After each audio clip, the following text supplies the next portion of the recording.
Tú eres el Dios único y verdadero, creador de los cielos y la tierra, y tu pueblo te alaba. Nos has traído en esta mañana a escuchar hermosas palabras, y son hermosas porque vienen de ti.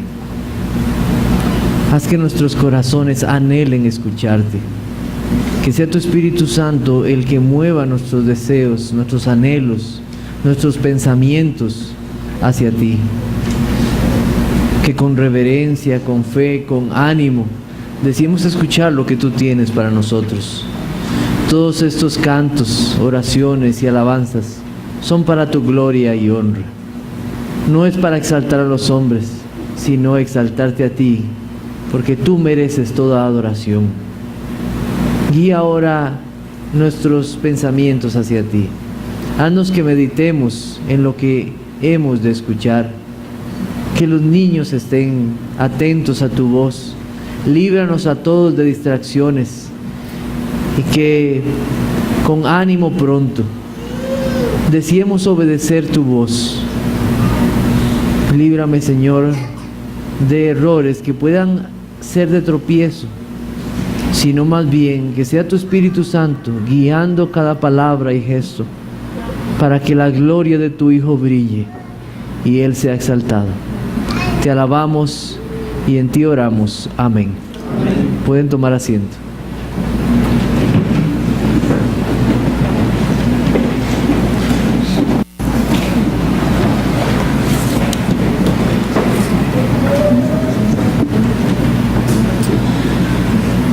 Quiero invitarlos a buscar en sus Biblias Colosenses capítulo 4. Estamos casi al punto de terminar esta hermosa carta.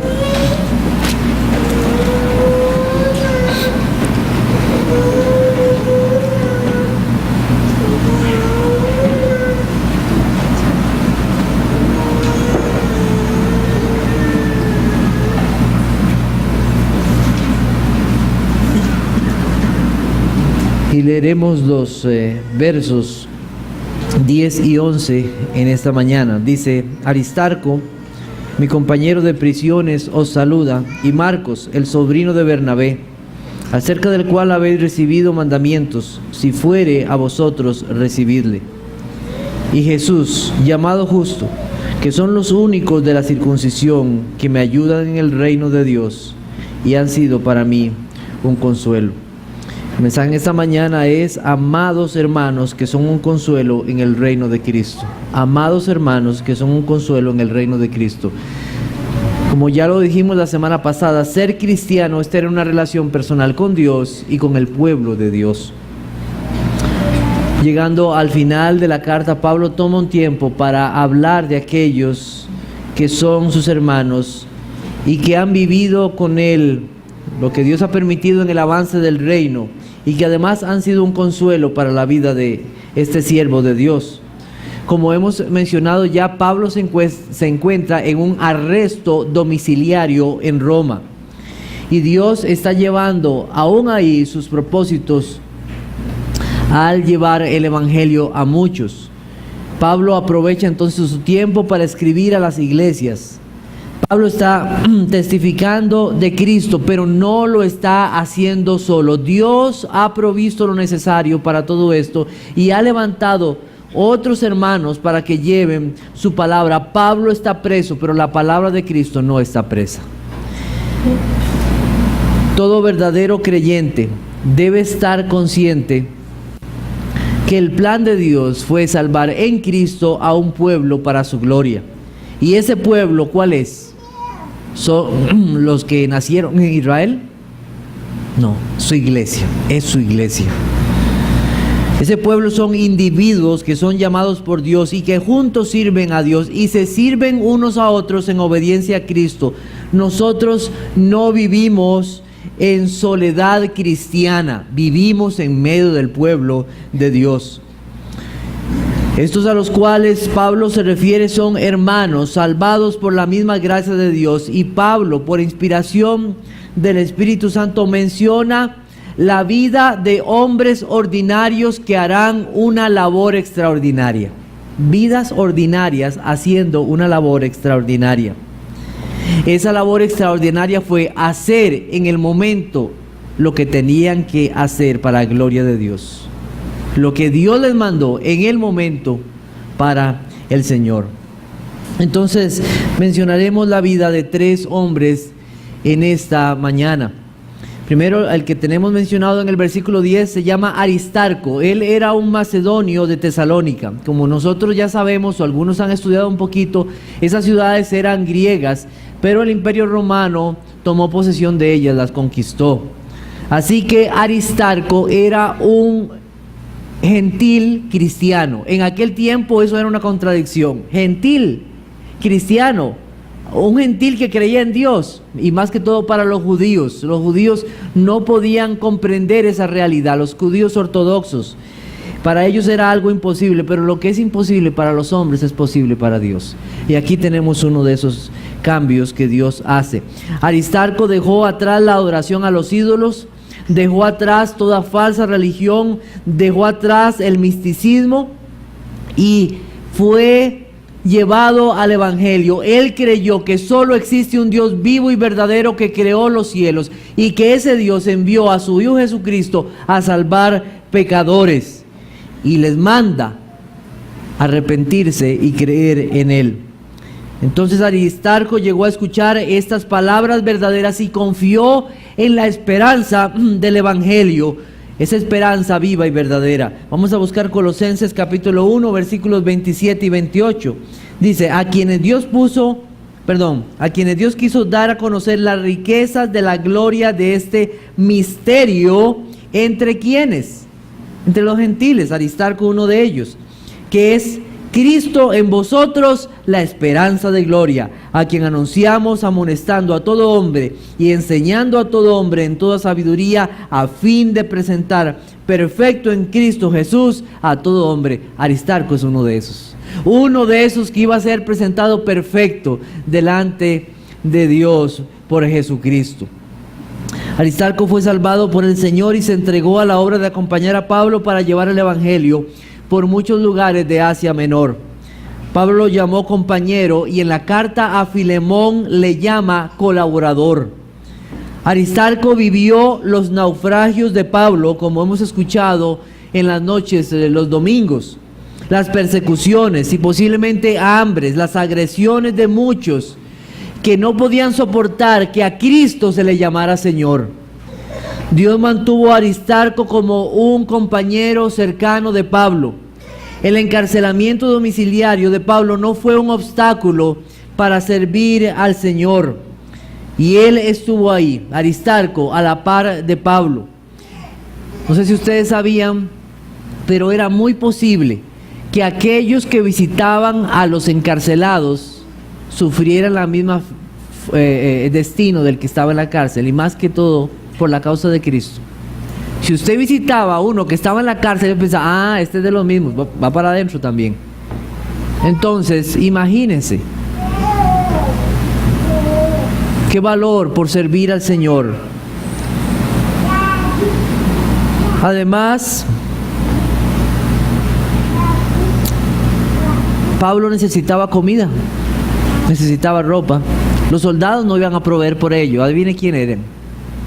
Sus hermanos en Cristo. Ellos le llevaban ropa, a ellos le llevaban comida, le llevaban posiblemente los rollos donde él escribía, la tinta o lo necesario para que él les pudiera escribir. Recordamos que estaba en un arresto domiciliario y se le dieron muchas concesiones, pero era un encarcelado aún así, era un prisionero y no tenía muchas libertades. ¿Dónde tenía el dinero para sus necesidades y otras? Sus hermanos proveían para él. Aristarco era uno de esos hermanos, un siervo del Señor y un verdadero compañero. La mayoría de escritores y comentaristas bíblicos creen que Aristarco realmente no estaba preso. Ahí dice compañero de prisiones. Lo que muchos comentaristas bíblicos creen que era un hermano que compartía la vida de Pablo. Aristarco no se avergonzó de lo que Pablo estaba viviendo. Él tuvo un corazón simpatizante y solícito con la vida que estaba viviendo este siervo de Dios.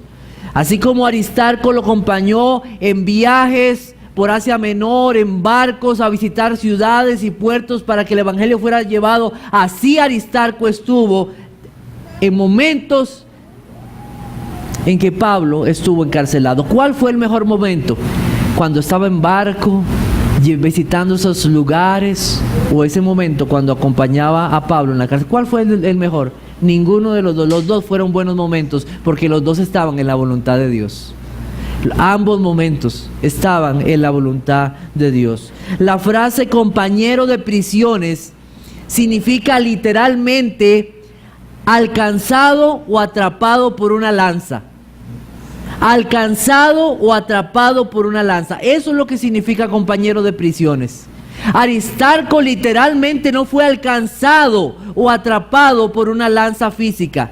La lanza que lo alcanzó fue la lanza del evangelio.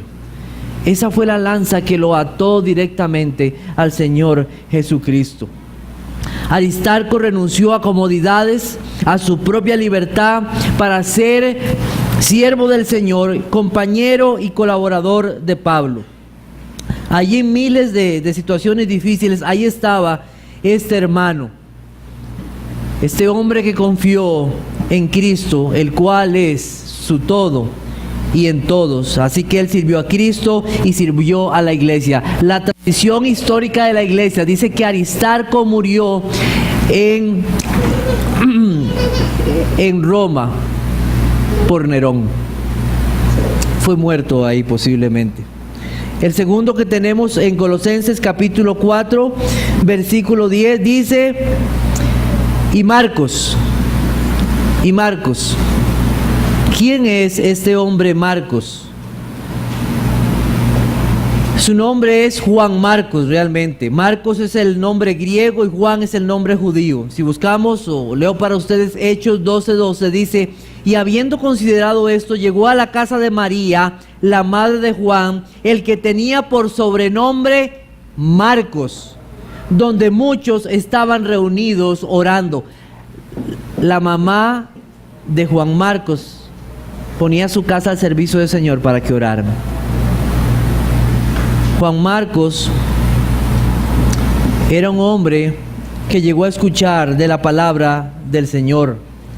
Juan Marcos es el mismo Marcos que escribió el Evangelio, ¿saben? Es el mismo Marcos. Un hermoso privilegio que Dios le concedió a este hombre inspirado por el Espíritu Santo. Algunos recordarán el Evangelio de Marcos como un evangelio de acción, porque todo sucede muy rápido, los eventos unos seguidos de otros. Marcos fue muy cercano al apóstol Pablo, pero también fue muy cercano a otro apóstol. ¿Cuál fue? El apóstol Pedro. Pedro lo llegó a llamar hijo. En la carta a Filemón también se le conoce, en 1 de Pedro 5:13 se le llama hijo. Marcos posiblemente escribió el Evangelio entre el año 64 y 68 después de Cristo. Y posiblemente Marcos fue aquel joven que se menciona en el capítulo 14, versículo 51, de un joven que seguía a Cristo y huyó cuando Cristo fue llevado. Posiblemente era él. Entonces lo más posible es que Marcos o Juan Marcos conoció a Cristo en los últimos momentos de su vida, pero también conoció al Cristo resucitado. Más adelante, este hombre Juan Marcos, llevado por Pedro y por Pablo, fue instruido aún más profundamente en el Evangelio. Un hombre joven a los pies de Jesucristo. También se nos dice en Colosenses capítulo 4, versículo 10, algo de él. Él tenía un familiar cercano. ¿Saben quién era? Bernabé. Dice que era sobrino de Bernabé. ¿Quién es este Bernabé? Ese Bernabé fue el que fue llamado hijo de consolación.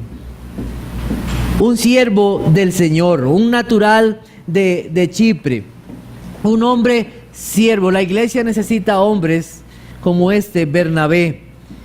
Y cuando nadie creía, o pocos creían posiblemente, que el apóstol Pablo, en aquel momento Saulo, hubiera sido convertido al Señor, Pablo predicaba y hablaba valerosamente de Cristo. Pablo trataba de acercarse a la iglesia y la iglesia oía. Bueno, vamos a ver, voy a hacer algo supuesto, vamos a ver quiénes tenemos hoy en la iglesia. Y digamos que Pablo anotó su nombre aquí. Vamos a ver quiénes están hoy. Saulo de Tarso está en la iglesia, huyan. Nadie quería juntarse con él. Estoy haciendo solamente una animación para decirles que nadie le creía. Pero hubo un hombre que lo escuchó a hablar valerosamente de Cristo. ¿Saben quién fue? Bernabé. Y Bernabé lo llevó a los apóstoles. Eso nos habla algo. Debemos de considerar quiénes son aquellos que se acercan a la iglesia. ¿Quiénes son aquellos? Bernabé dio testimonio de este hombre. Hechos capítulo 12, versículo 25 dice, y Bernabé, Hechos 9, 27. Entonces Bernabé, voy a buscarlo para que tal vez alguno quiera leerlo también. Hechos 9, 27 dice, entonces Bernabé, tomándole, lo trajo a los apóstoles y les contó cómo Saulo había visto en el camino al Señor, el cual le había hablado, y cómo en Damasco había hablado valerosamente en el nombre de Jesús. Bernabé fue un hombre que llevó a Pablo y lo presentó en la iglesia como aquel que había sido llamado por el Señor para llevar su palabra.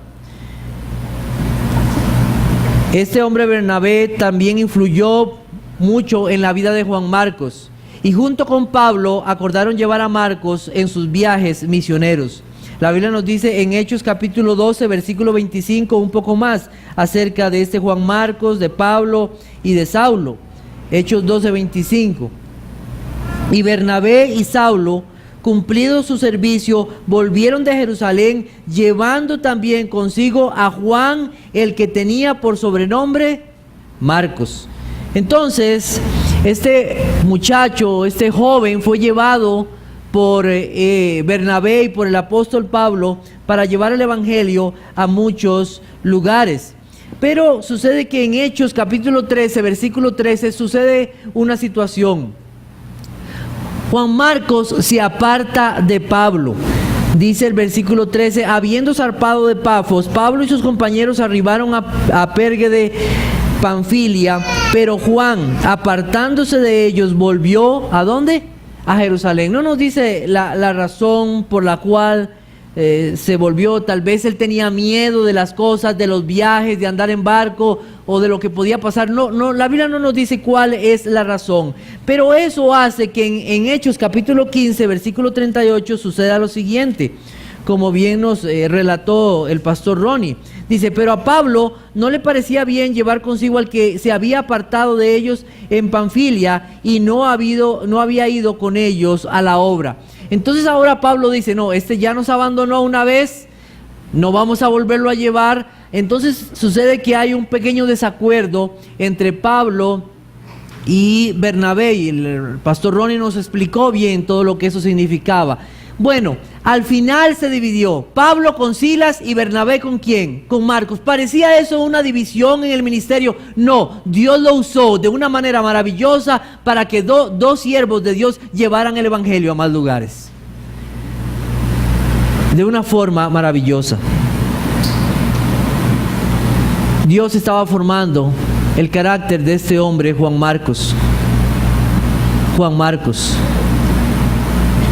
Más adelante, en 2 de Timoteo capítulo 4, versículo 11, vean lo que dice el apóstol Pablo de este hombre. 2 de Timoteo capítulo 4, versículo 11. Dice, solo Lucas está conmigo. Toma, ¿a quién? A Marcos, y tráele contigo. ¿Por qué? Porque me es útil para el ministerio. ¿Ven? Dios estaba haciendo una obra en este muchacho Juan Marcos. Estaba trabajando en la vida de él, y ahora Pablo más bien lo quiere tener consigo porque le es útil para el ministerio, para llevar la palabra del Señor. Y en Colosenses capítulo 4, que es el pasaje que estamos viendo, Entonces, la instrucción para la iglesia de Colosas de parte de Pablo es la siguiente: de este hombre Marcos, recíbenle. ¿Por qué? Él ha llevado mandamientos a ustedes, acerca del cual habéis recibido mandamientos. Si fuere a vosotros, recíbanle o recibidle. Este recibirle es como si fuera yo, o como si fuera Pedro, o como si fuera Bernabé. Es uno más de aquellos que sirven al Señor y han llevado su palabra y el Evangelio. No debían rechazarlo por las faltas cometidas, sino que ahora ya Dios había tratado con él. Le hemos visto cómo Dios ha cambiado su corazón. Ya es un hombre de decisiones firmes y ahora enseñará los mismos mandamientos del Señor que nosotros hemos enseñado. Y así son los hombres de Dios, enseñan los mandamientos del Señor. Y Juan es uno de ellos. ¿Qué debía hacer la iglesia entonces? Recibir a Juan Marcos. ¿Por qué? Porque no se trata del título. No se trata si es apóstol. No se trata si tiene un nombre como el Hijo de Consolación. ¿De qué se trata?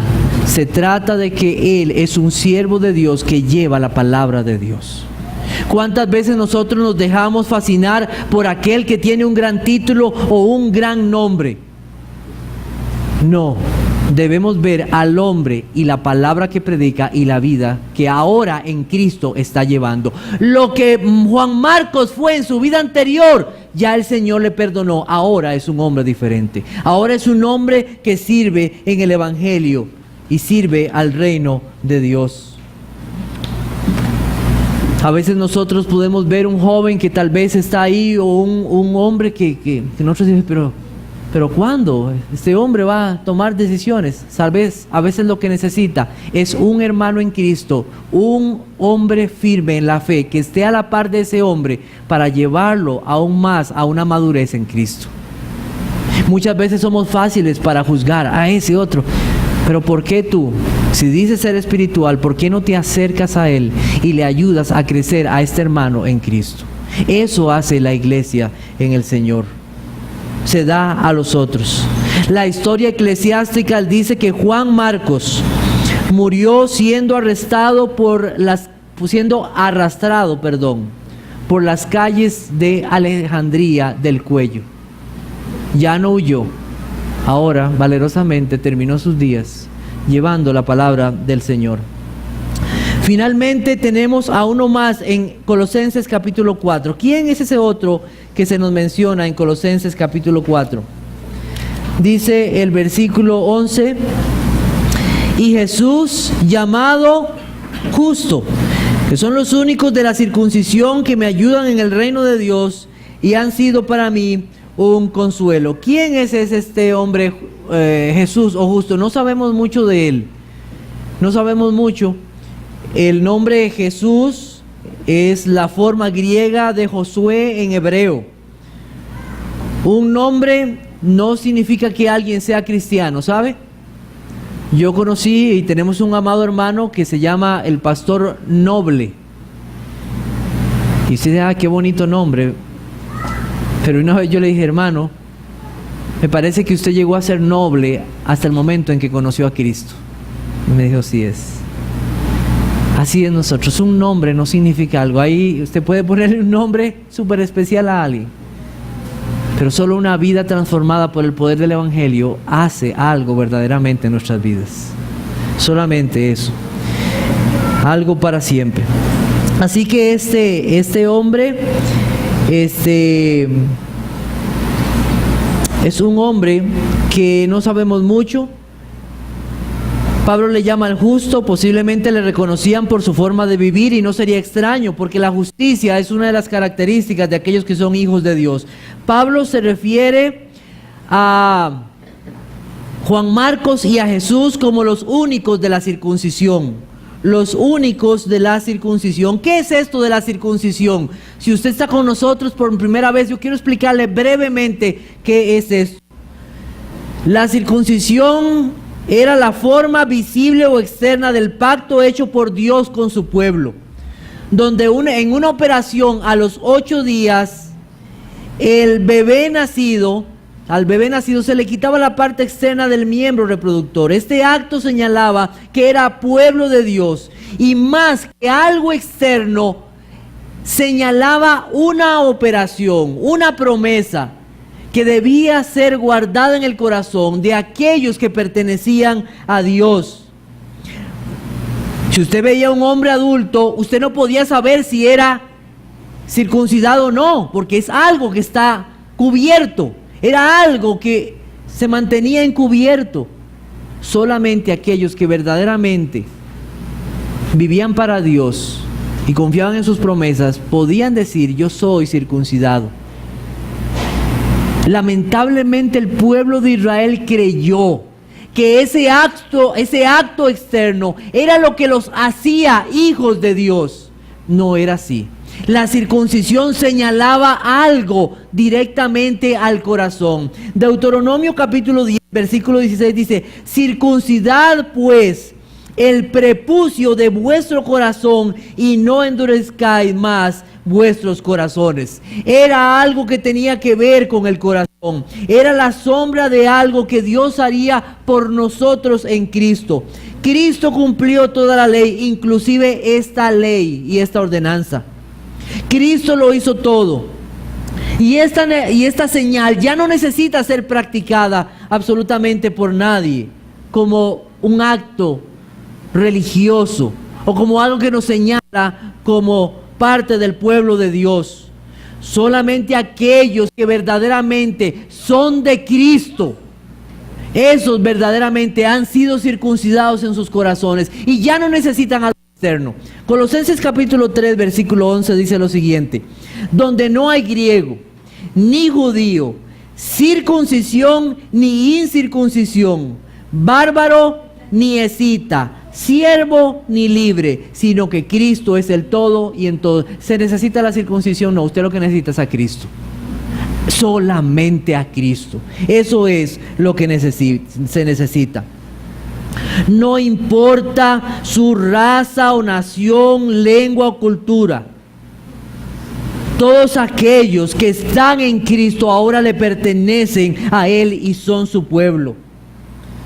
Que tener a Jesucristo es tenerlo todo. La marca interna de un corazón que ha sido circuncidado es de aquellos que aman a Cristo, aborrecen el pecado y viven para la gloria de Dios en sus vidas.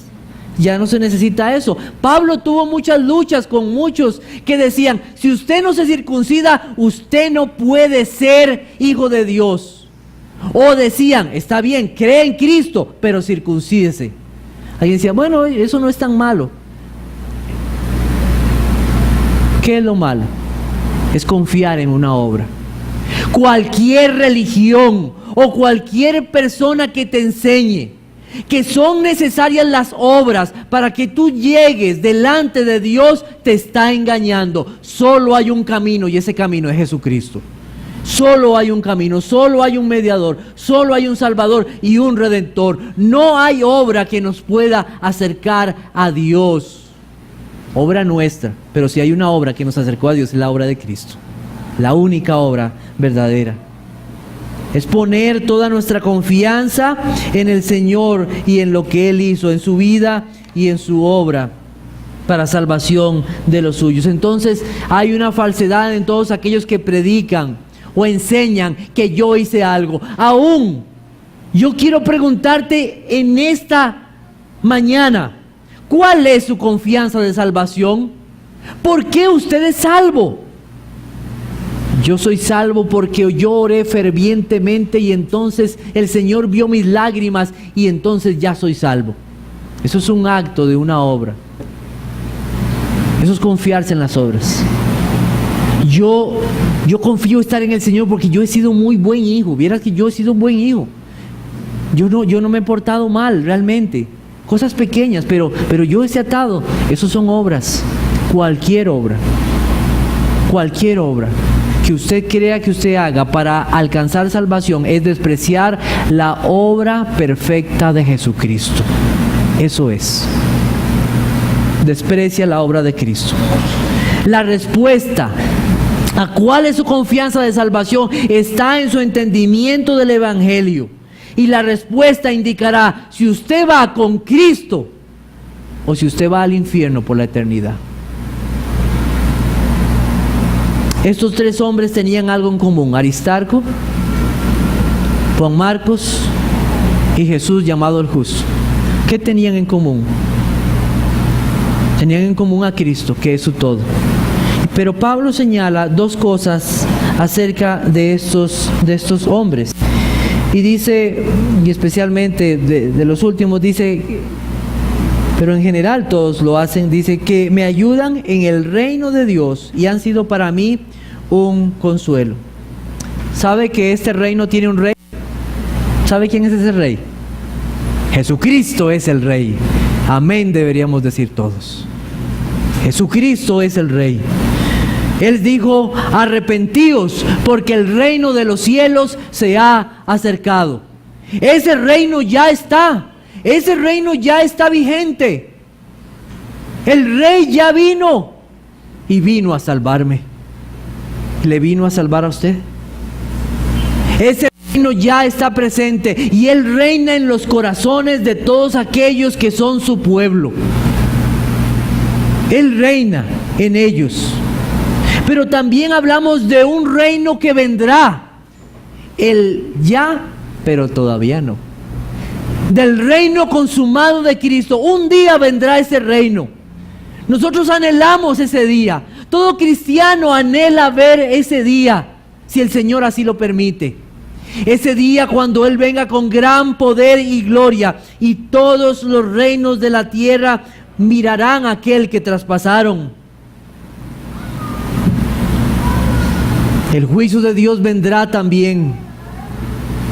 Unos irán con Él y otros al infierno. Unos serán resucitados para vida eterna y otros serán resucitados para condenación. Y Cristo establecerá su reino. Y como ayer escuchamos a los que pudieron escuchar, para nosotros es un consuelo saber cuando Cristo venga a establecer su reino de justicia.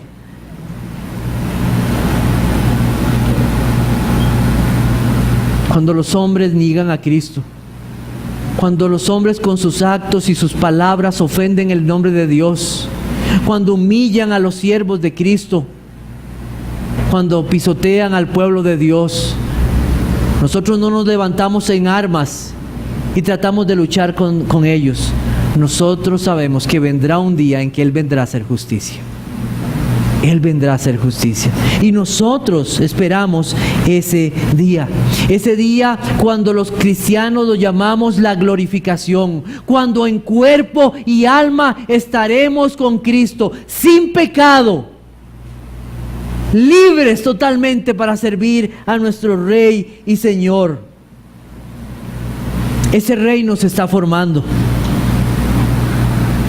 Ese reino está formándose en aquellos que son su iglesia, en aquellos que son sus escogidos, en aquellos que le sirven al Rey y Señor.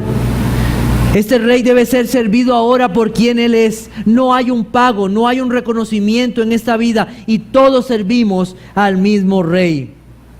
El deseo de los judíos era tener un reino en esta tierra. El Señor Jesucristo dijo, mi reino no es de este mundo. Los judíos deseaban un rey como aquel rey, el reino glorioso de Salomón. ¿Sabía que en el tiempo de Salomón la plata no valía nada? Era tanto que había en las calles y la gente, que la plata no valía. Lo que valía era tener oro. La plata no tenía valor. El templo era hermoso, grande, glorioso. Sentarse a los pies de Salomón a escuchar la sabiduría. Hasta la reina de Saba dijo, bueno, ni se me había dicho ni la mitad de lo que yo había escuchado de Salomón. Qué benditos son aquellos que se sientan a los pies a escuchar a Salomón. Qué reino más glorioso. Paz por todo lado. Los enemigos no atacaban. Los israelitas anhelaban ese reino nuevamente. Pero ¿sabe? ese reino se extinguió. Ese rey pecó. Ese templo fue destruido. Los enemigos vinieron y llevaron al pueblo cautivo. El hambre y la destrucción y la angustia llegaron, porque su rey era simplemente un hombre. Pero hace más de 2000 años vino un rey en el cual están escondidos los tesoros de la sabiduría y el conocimiento. Un rey que no tiene comparación con Salomón. Un rey que es dueño de todas las cosas. Que su templo no es hecho de manos. Él mismo entró en los cielos y se presentó ante el Padre como el único mediador de su pueblo. Ese rey de su pueblo, ese es el rey de este reino. Ese es el rey que todos los cristianos sirven y aman. Un rey vivo y verdadero. Y Pablo y estos hermanos sirven a ese rey en ese reino. Uno de los otros que sirven al Rey y el Señor. ¿Sabe que el Señor pudo haber enviado ángeles a esta tierra para que hicieran su obra y predicaran su evangelio? Pero el Señor en su misericordia levantó hombres pecadores, hombres guiados por el Espíritu Santo para llevar su palabra. Y esos sirven al reino de Cristo. La iglesia de Cristo sirve al Rey y proclaman su palabra. Busquemos Colosenses capítulo 1, versículos 4 al 6. Dice: habiendo oído de vuestra fe en Cristo Jesús y del amor que tenéis a todos los santos, a causa de la esperanza que os está guardada en los cielos, de la cual ya habéis oído por la palabra verdadera del Evangelio, que ha llegado hasta vosotros, y así como todo el mundo, y lleva fruto y crece también en vosotros, desde el día que oísteis y conocisteis la gracia de Dios en verdad. Todos esos hermanos eran parte de ese reino, proclamando el Evangelio y llevando la palabra de Dios. Todo creyente debe ser uno de esos más que ayuda en la labor de la proclamación del Evangelio. Tal vez usted no puede ir a tierras lejanas, pero puede orar. Usted puede hablar a sus compañeros de trabajo. Puede orar por hermanos que son perseguidos. ¿Sabe usted el nombre de personas que son perseguidas por causa de Cristo en otros lugares? ¿Podría usted orar por ellos? ¿Podría usted orar por ellos? Puede aún dar sus ofrendas para el sostenimiento de hermanos en otros lugares. Podemos servir a Cristo cuando mostramos hospitalidad a otros, abriendo las puertas de nuestras casas. Hay muchas cosas en las cuales podemos servir a este reino de Dios, cosas que no las inventamos, cosas que están escritas aquí en la palabra del Señor. Mateo capítulo 25. Mateo capítulo 25, versículo 34.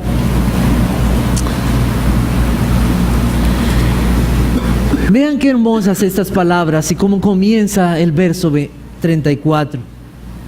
Entonces el Rey. ¿Quién es ese Rey? Jesucristo.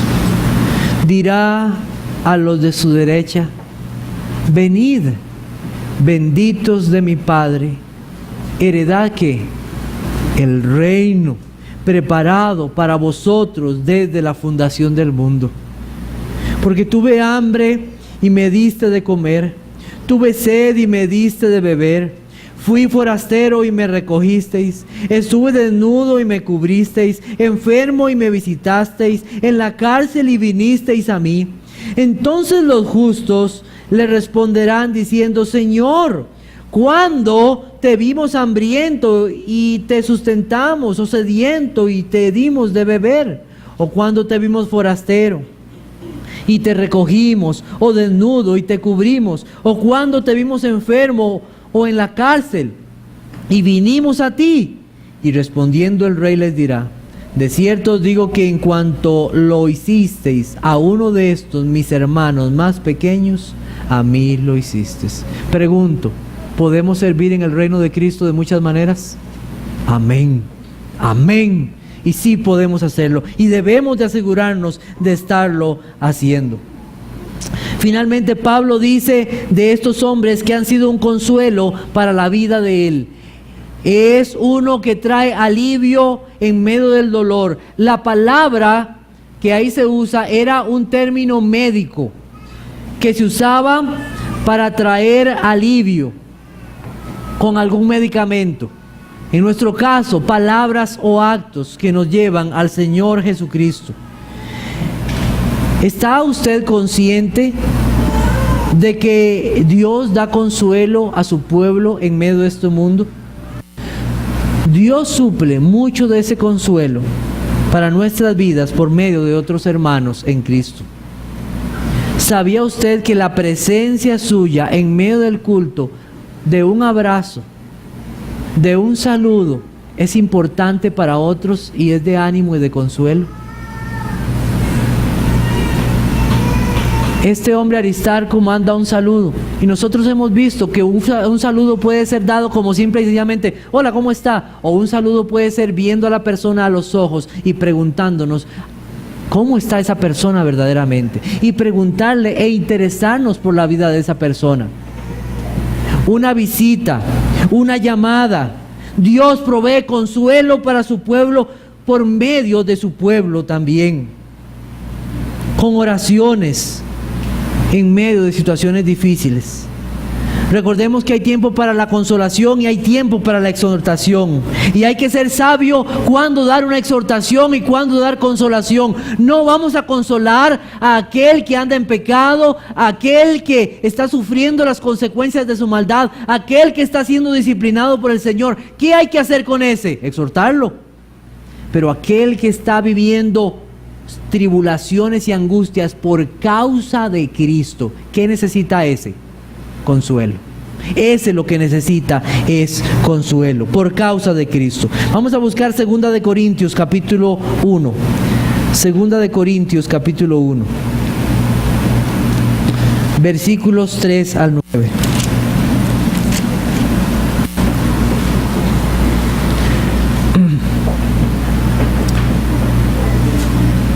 Bendito sea el Dios y Padre de nuestro Señor Jesucristo, Padre de misericordias y Dios de toda consolación, el cual nos consuela en todas nuestras tribulaciones, para que podamos también nosotros consolar a los que están en cualquier tribulación por medio de la consolación con que nosotros somos consolados por Dios.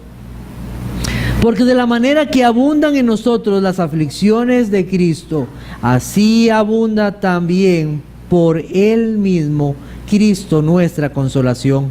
Pero si somos atribulados, es para vuestra consolación y salvación. O si somos consolados, es para vuestra consolación y salvación, la cual opera en el sufrir las mismas aflicciones que nosotros también padecemos. Y nuestra esperanza respecto de vosotros es firme, pues sabemos que así como sois compañeros en las aflicciones, también lo sois en la consolación. Porque, hermanos, no queremos que ignoréis acerca de nuestra tribulación que nos sobrevino en Asia, pues fuimos abrumados sobremanera más allá de nuestras fuerzas, de tal modo que aún perdimos la esperanza de conservar la vida. Pero tuvimos en nosotros mismos sentencia de muerte, para que no confiásemos en nosotros mismos, sino en Dios que resucita a los muertos. Cuando el Señor permite tribulación y angustia en su vida por causa del Evangelio, sepa que esa consolación con que Dios le está consolando a usted, más adelante va a servir para que usted pueda consolar a otros. ¿Cómo podemos consolar a otros? Llevándolos al Señor Jesucristo. Consolamos unos a otros sabiendo que esas mismas aflicciones que pasa uno, las pasa otro que verdaderamente es un hijo de Dios. Cristo ha provisto entonces una iglesia, un lugar donde aquellos que sufren por la causa de Cristo son consolados. Usted no necesita llamar a voz amiga. Usted no necesita ir donde un psicólogo, no necesita ir donde un motivador. Usted necesita una iglesia. Usted necesita escuchar más de Cristo.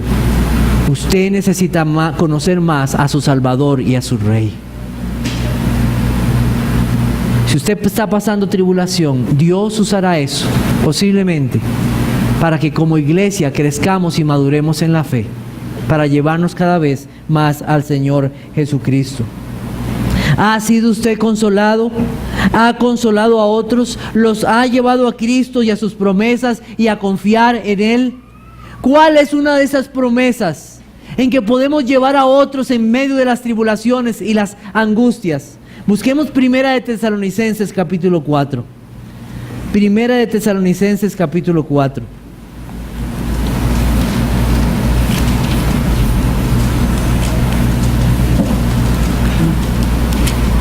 Versículos 13 al 18. Posiblemente había tristeza en muchos. ¿Y qué pasará con aquellos que han muerto en Cristo? Dice: tampoco queremos, hermanos, que ignoréis acerca de los que duermen, para que no os entristezcáis como los otros que no tienen esperanza. Pero el pueblo de Dios sí tiene esperanza. Porque si creemos que Jesús murió y resucitó, así también traerá Dios con Jesús a los que durmieron en Él. Por lo cual os decimos esto en palabras del Señor, que nosotros que vivimos, que habremos quedado hasta la venida del Señor, no precederemos a los que durmieron. Porque el Señor mismo, con voz de mando, con voz de arcángel y con trompeta de Dios, descenderá del cielo, y los muertos en Cristo resucitarán primero. Luego nosotros, los que vivimos, los que hayamos quedado, seremos arrebatados juntamente con ellos en las nubes para recibir al Señor en el aire, y así estaremos siempre con el Señor. ¿Y qué dice el verso 18? Por tanto, ¿qué? Alentaos los unos a los otros con estas palabras. En medio de las aflicciones y la tribulación, una de las formas en que uno puede consolar a otros es recordarle: un día todo esto terminará. Un día vendrá el Rey de Gloria y un día estaremos con Él por siempre.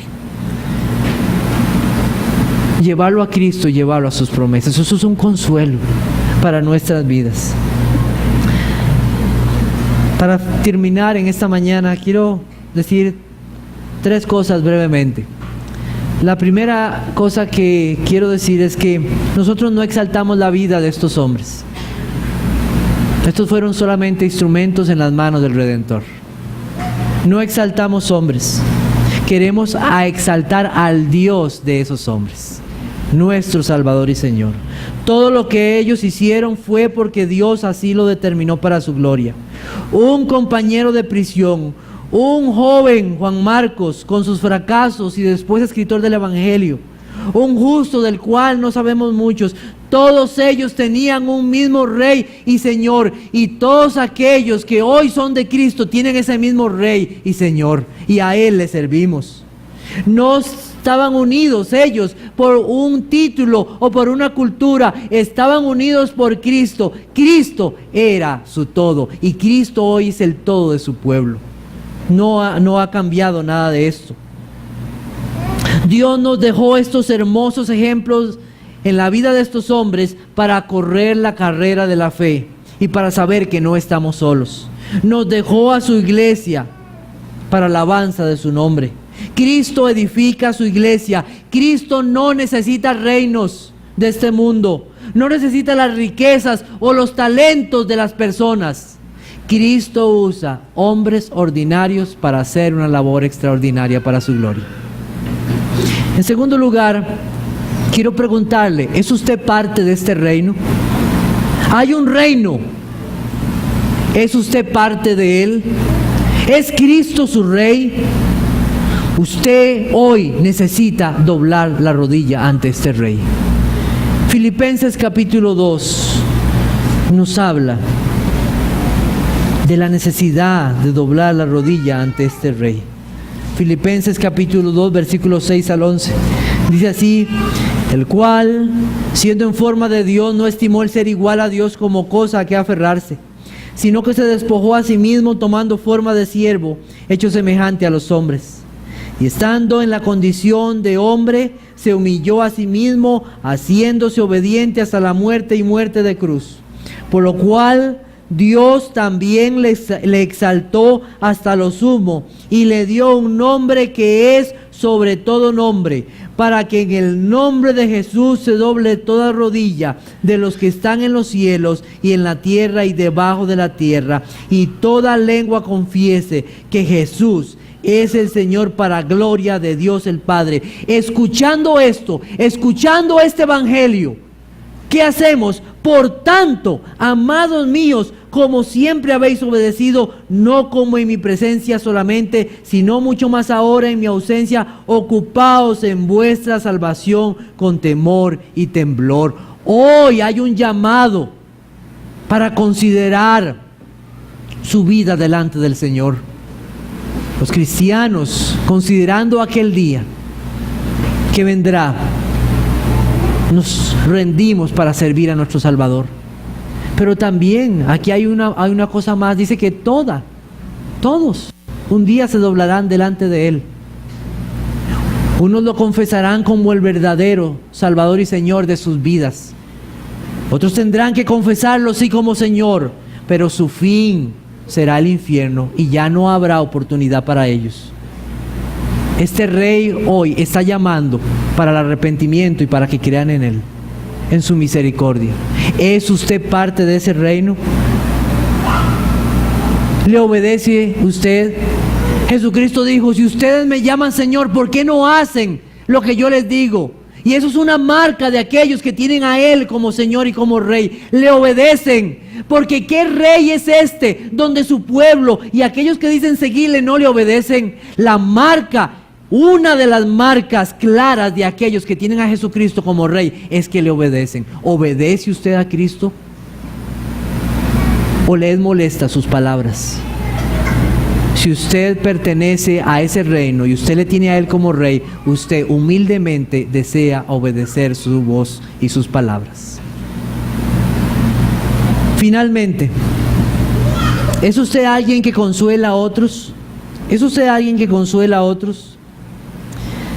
La Biblia dice en 1 de Tesalonicenses, capítulo 2, versículo 11, lo siguiente: así como también sabéis de qué modo como el Padre a sus hijos exhortábamos y consolábamos a cada uno de vosotros. Un buen padre consuela a sus hijos, los abraza, habla con ellos, los visita en sus problemas. Muchas veces como padre nosotros tenemos que decir que hemos fallado a nuestros hijos, pero Dios nunca le ha fallado a alguno de sus hijos. Pero hay un llamado y una labor que tenemos que hacer como iglesia. ¿Sabe qué es? Consolarnos unos a otros. A cada uno. Tal vez usted no tuvo un padre que le consoló, que le amó, que le ayudó. Cuando más yo necesité de mi papá, Él no estuvo. Pero si usted es hijo de Dios, sepa que no hay consuelo como el que Dios nos ha dado en su Hijo Jesucristo. No hay.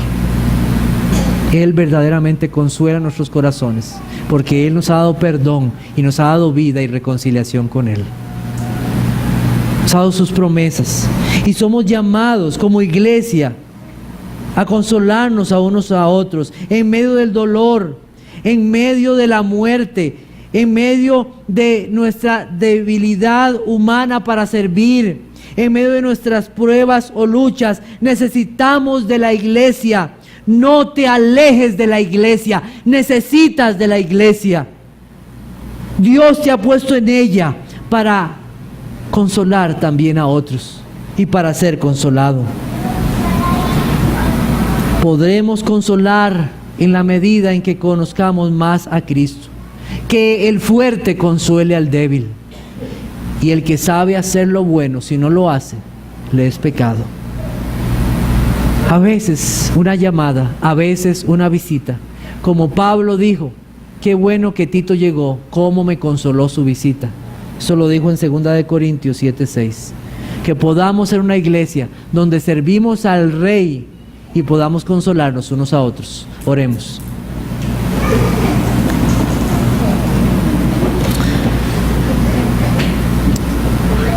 Te damos gracias, Dios eterno, en esta mañana por tus palabras que son verdaderas, por la obra que tú hiciste en muchos y cómo llevaste tu palabra a muchos lugares por medio de hombres simples. Tu palabra nunca tuvo ningún tropiezo. Fue llevada y dio fruto donde tú quisiste que lo hiciera. Y nos gozamos en eso. Gracias, porque tú nos has llamado a tu reino, indignos pecadores.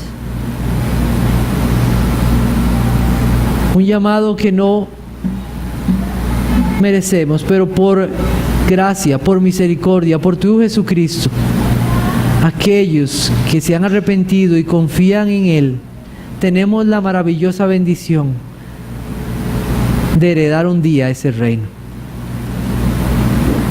Gracias, porque ese reino no se compara a los reinos de este mundo.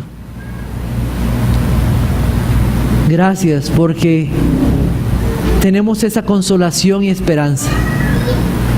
Pero también hay muchos que no te conocen, Señor. Muchos que no te obedecen. Ten misericordia de ellos. Subyuga sus corazones. Hazles arrepentirse y consuela sus corazones con la gracia que hay en tu Hijo Jesucristo. Gracias por tu palabra en esta mañana. Y gracias por habernos permitido estar aquí. Gracias por tu iglesia que nos has dejado. Y perdónanos como cuando no hemos consolado, cuando no hemos asistido al caído, cuando no hemos servido verdaderamente a tu reino.